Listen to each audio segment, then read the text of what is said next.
so na your discussion ya to so ye executive committee, executive council, assistant executive council member of the Ghana Football Association was also a chief executive officer for Brekum Chelsea, Francis Nana Oduro Sarfo.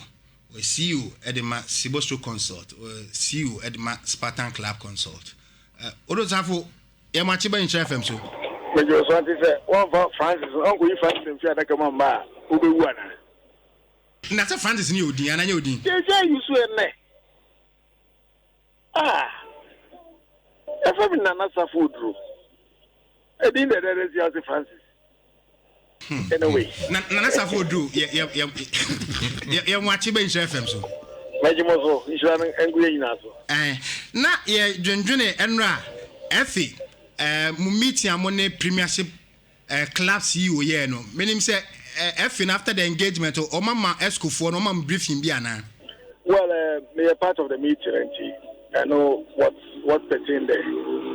Now what we are taking to the Exco no a peculiar issue me the debia me say I use the word peculiar issue say so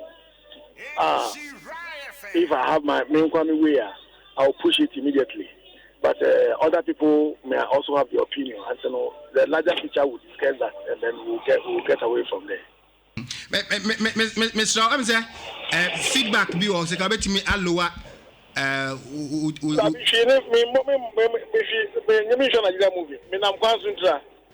Nigeria movie. Nigeria movie. Okay. I'm not watching. Then I'm concentrating. Oh, okay, that's fine. That's fine.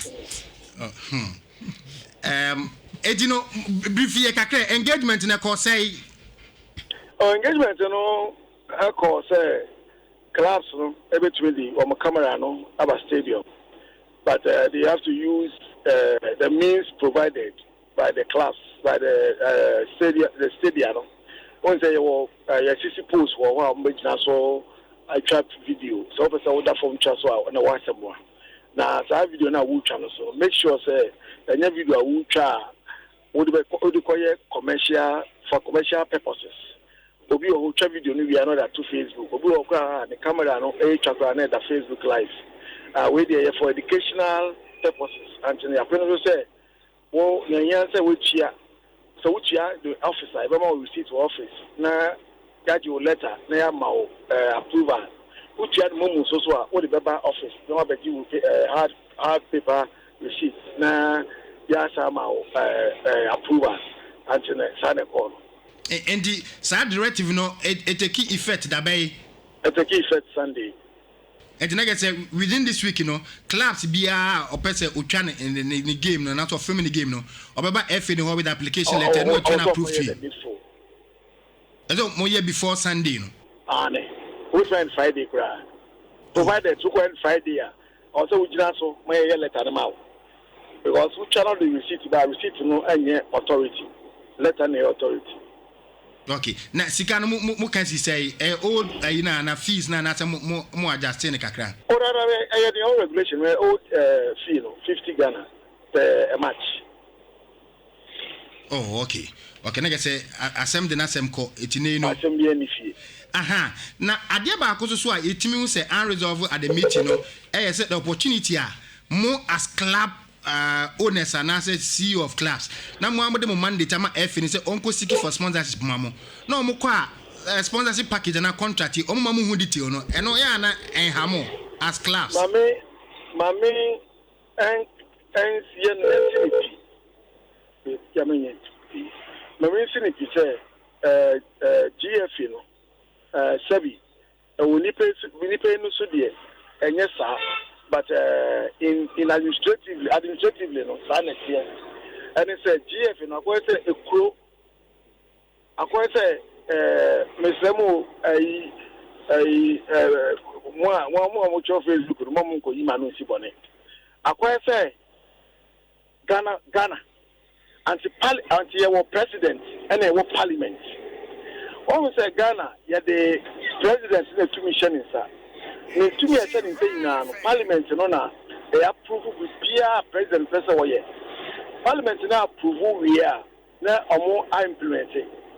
But here is the case in say presidency and then parliamentarians, cabinet ministers, parliamentarians, Exco.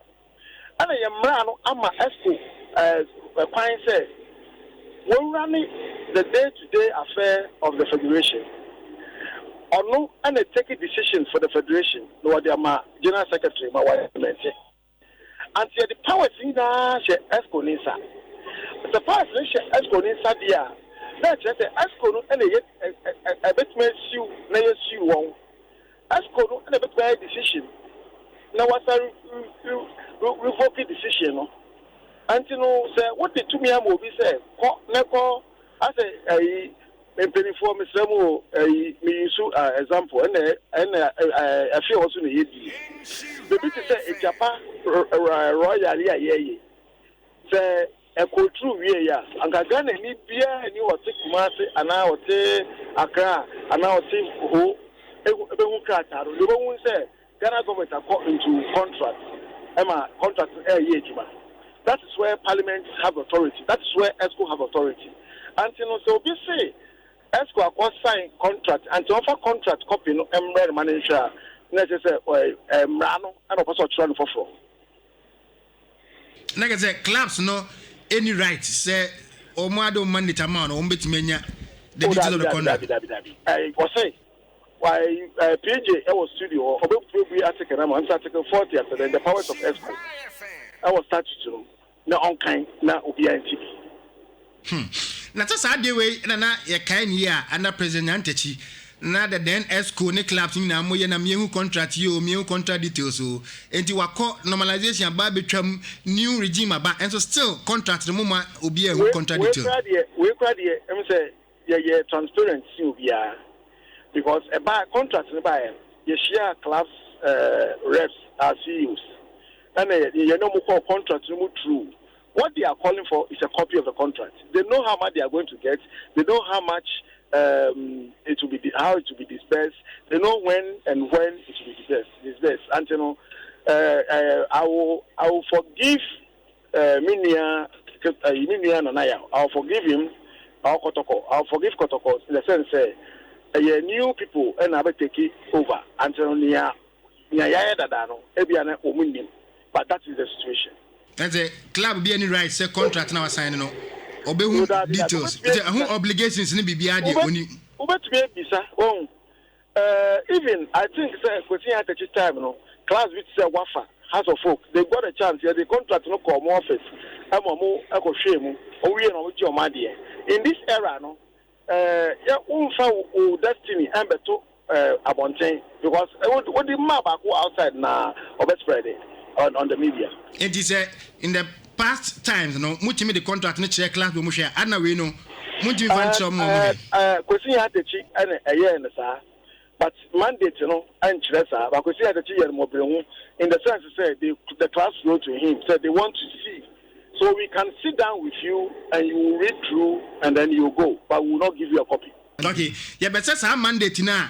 Clubs no dia mamu say mo betima sign contract am mo hu details no e wo statute mu ana say o regulate mu ne yen kohwe I was statute PG even your way statute the article say GFA statute article say I don't have it offhand. I'm PG only me ba me na better chairman minim article 40 or thereabouts o ma me chance maybe you know me nam go me so be some okay ye ba share na me PG na interview no me ba time you know where's that zone me tia me arrange ba te ben den we feel 1 years you know melody about Wi-Fi ye nto asem so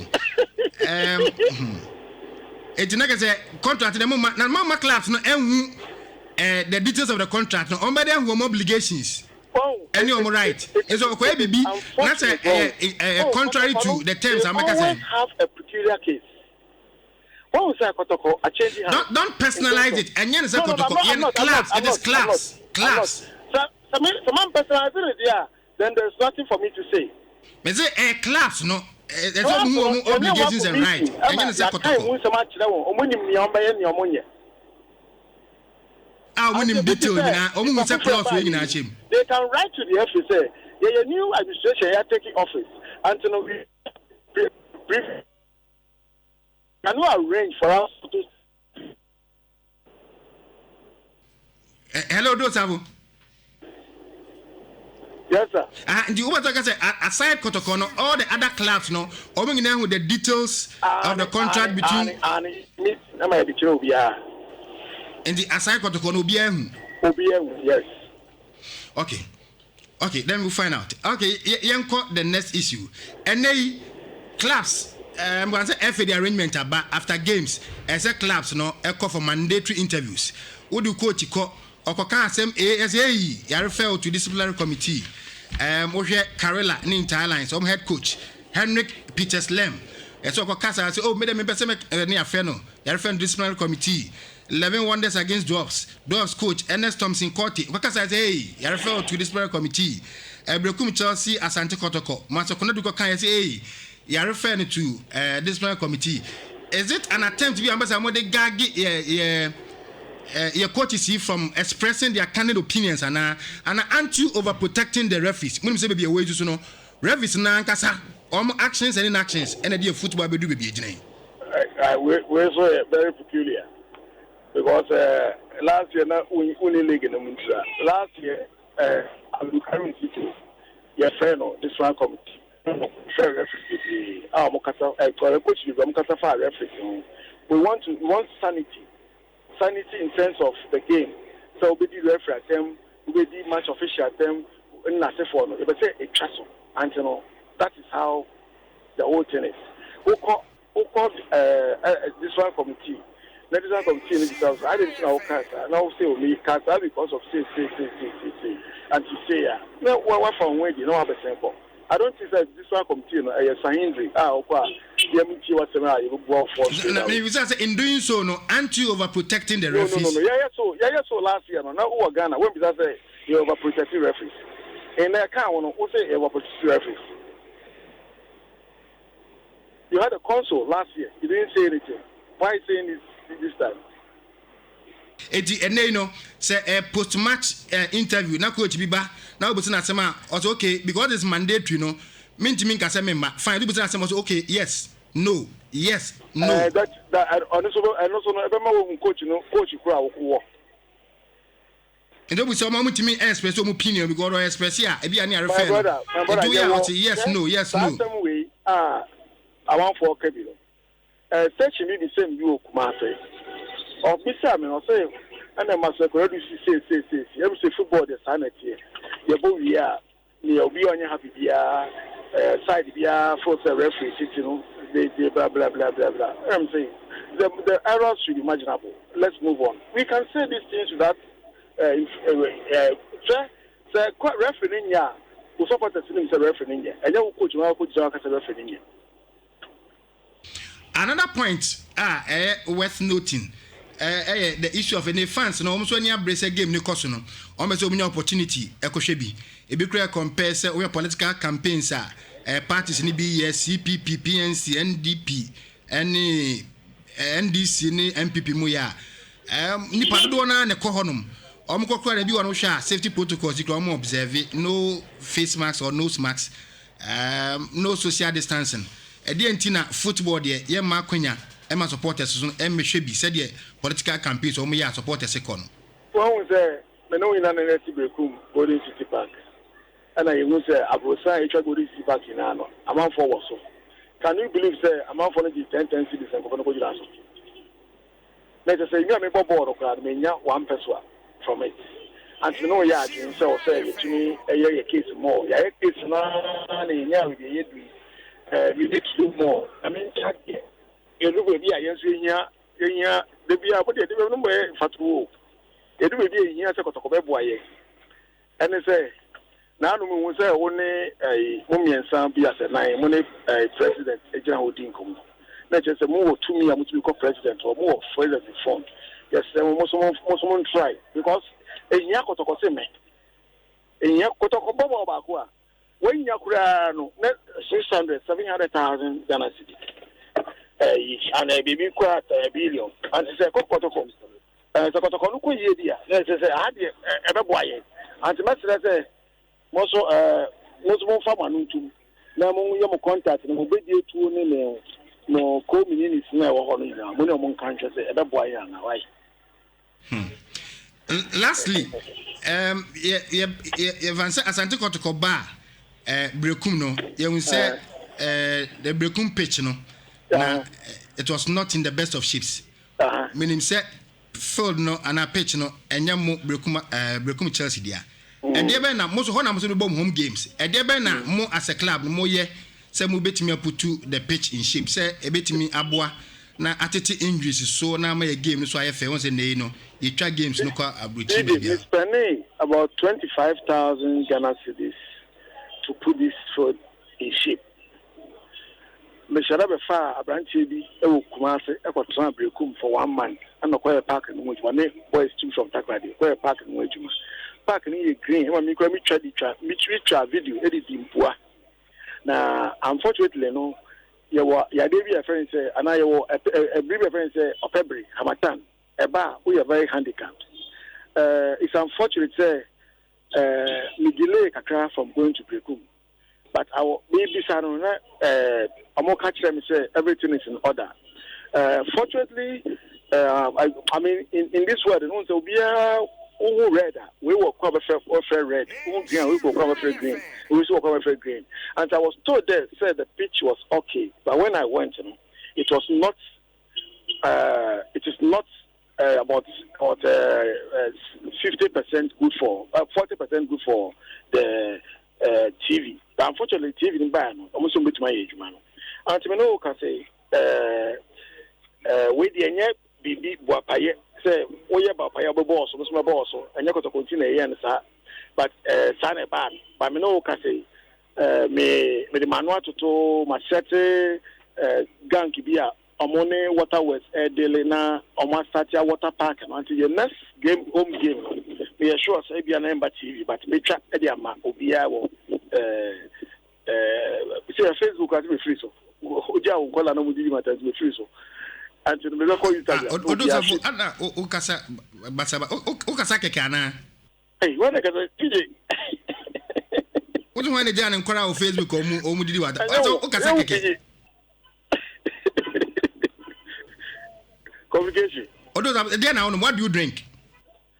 Oh okay PJ so say me no share but that's me kasa keke na bi mu insinuate na am revesa wonu bibi. Oh that be me PJ so nim say me no share. But do you smoke? I don't. I've never smoked. But do you drink? I've not drank alcohol for the past 5 years.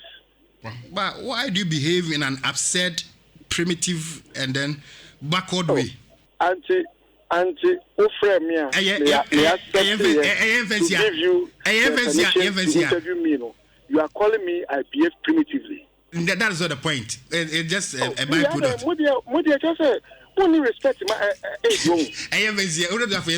Oh, PJ. You stepped on the lion's tail. I'm telling you. Okay. I'll ridicule you. Seriously. Okay. Instagram ni we are anya wo de. So we do matem. Me new atem. Primitive. And I go do matem primitive. Oh, it's unfortunate. Oh, do I? I pay for more munjeje. You don't do that. You don't do that. Relationship, you don't tell me say I behave primitively. Okay, my withdraw. Boss, also my withdraw. Why? So the day of reckoning will come. Bye. Okay. Odo, yebadase. Okay. Odo safo de na esinom say. Eno edun ba kwa wiye. Ayala.